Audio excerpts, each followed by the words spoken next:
If you thought the world of golf was all about hushed whispers, polite claps, and players in pristine white gloves, well, think again. Enter Alan Shipnuck, the journalist who's been stirring the pot so much he might as well be a chef making stew. His deep dives into the controversial and murky waters of the LIV Golf League, backed by Saudi money, have not only exposed the underbelly of the sport, but have also put him in the crosshairs of both fans and professional golfers. As the lines between investigative journalism and sensationalism start to blur, the golfing world finds itself divided. Some see Shipnuck as a truth teller, unearthing the gritty realities of the sport, while others view him as a pot stirrer, capitalizing on controversies. Today on Good Bogey Golf, we're diving deep into the Shipnuck saga. From the golfers who've teed off against him to the fans who think he's landed in the rough, we're covering all the strokes, hooks, and slices of this controversy. So grab your favorite club and let's swing into the world where golf isn't just a game, but full-blown drama fest. To get an idea of how this all started, we need to go back a few years. Prior to 2021, the PGA Tour was widely considered the best golfing league in the world, with no challenger anywhere in sight. All the best golfers were playing on this tour, but with the emergence of the LIV Golf League in late 2021, a new golfing phenomenon was about to take place. Backed by the oh-so-deep pockets of Saudi Arabia, this league was here to change the game, promising to revolutionize the sport. With its inception, the traditional golfing landscape witnessed an upheaval. The LIV Golf League dangled astronomical sums of money in front of the world's top golfers, enough to make even the most loyal PGA Tour players dress in a thong. But where did this money come from? Well, let's just say the Saudis struck more than just golf balls. Hint, it's called black gold.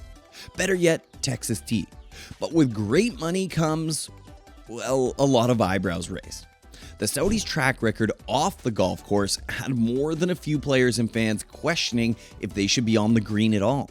Their human rights violations and their involvement in various geopolitical issues made many in the golfing community uncomfortable. Sure, the league promised riches, but it also came with a side of, should we really be doing this? Turns out the answer is yes. And that is where Alan Shipnuck comes in.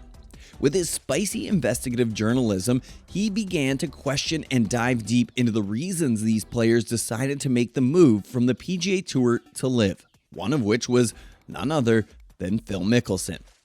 This all began when Alan Shipnuck released the book called Phil, the rip-roaring biography of golf's most colorful superstar. This book had a candid revelation that sent shockwaves through the golfing community. Apparently, Phil Mickelson openly discussed his involvement with a Saudi-backed plan to create a rival circuit to the PGA Tour. However, his comments, as captured by Shipnuck, were both startling and controversial. We know they killed the journalist Jamal Khashoggi and have a horrible record on human rights. They execute people over there for being gay. Knowing all of this, why would I even consider it? Because this is a once-in-a-lifetime opportunity to reshape how the PGA Tour operates. What's even more interesting, as reported in the book, is that beyond the greens and fairways, Mickelson had an addiction to gambling. Apparently, Mickelson's gambling losses totaled more than $40 million between 2010 and 2014. With that track record, that's $10 million a year, and estimates speculate that Mickelson received a signing fee of an astonishing $200 million from LIV Golf. That's enough for 20 years of gambling. Nice work, Phil. While Mickelson later expressed regret, claiming the comments were off the record, the damage was done. The ensuing backlash saw him retreat from the tour and face a significant loss of sponsorship.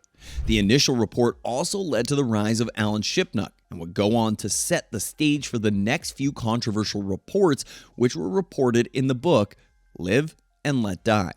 In his book, Shipnuck digs into Brooks Koepka, whose decision to join the LIV Golf League raised many eyebrows. Koepka, never one to shy away from speaking his mind, had some choice words for his critic. His target? Fellow PGA Tour players, specifically Jordan Spieth and Justin Thomas. Shipnuck's account paints a picture of a night when words flew.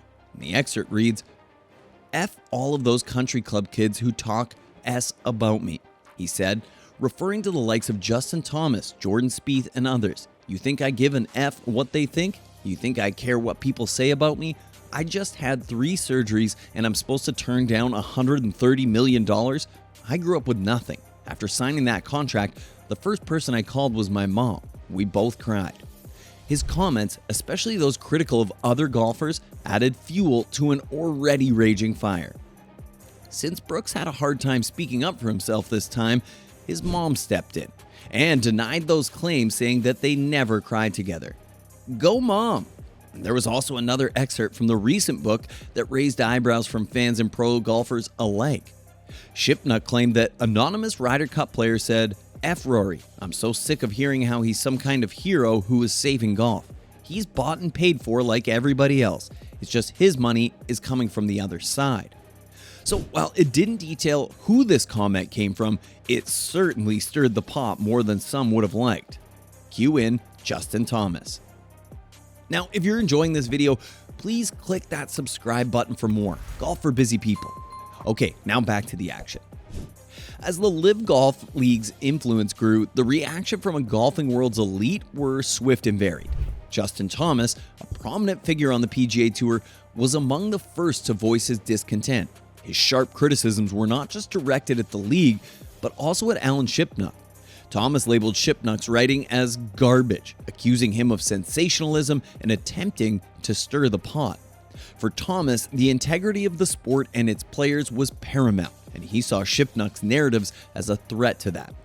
He expressed his frustration even further, later stating, "I'd like to speak on behalf of a lot of tour players and say we're sick of Alan Shipnuck doing what he does. Bring positivity and good stories to help grow the game of golf, not to try and make money bashing guys, earning zero trust with a lot of incorrect information. Ridiculous." Then Brooks finally chimed in a reply to the comment with a lot to say. "And LIV players." That's a deep. Way to go, Brooks. But you get the point. Thomas further emphasized the sentiment of many players, pointing out the repeated reliance on unnamed sources and the negative portrayal of golfers. While acknowledging that no one is perfect, Thomas's comments underscored the growing divide between certain tour players and the journalistic approach taken by Shipnuck. But perhaps no one felt the sting more than Rory McIlroy. According to journalist Alan Shipnuck, McIlroy was heartbroken by the news. Why? Because McIlroy had been the face of the PGA Tour's opposition to LIV Golf, enduring personal attacks from LIV loyalists. Shipnuck's book, Liv and Let Die, paints a picture of McIlroy as a staunch supporter of the PGA Tour, with Shipnuck noting he put himself on the front line. But the merger revealed a harsh reality. Despite McIlroy's vocal opposition to LIV, the money guys of the PGA Tour, notably Jimmy Dunn and Ed Hurley, went ahead with the merger, leaving McIlroy feeling betrayed.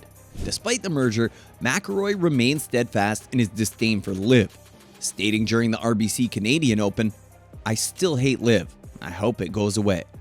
So, with the LIV Golf League's rise, Shipnuck's writings have become a focal point of many discussions. Players, fans, and others have dissected every word and every implication, leading to a maelstrom of opinions and debates. The line between objective journalism and personal bias seemed to blur with Shipnuck right in the middle of it all. You tell us, do you think Alan Shipnuck's sensationalist reporting is good or bad for the world of golf? Let us know in the comments below. The seasoned journalist, known for his incisive and often hard-hitting pieces, has found himself in unfamiliar territory, at the center of the very controversy he reported on. But Shipnuck is not one to back down. He defended his writings, asserting that professional golfers, while desiring fame and fortune, often shied away from the scrutiny that came with the limelight.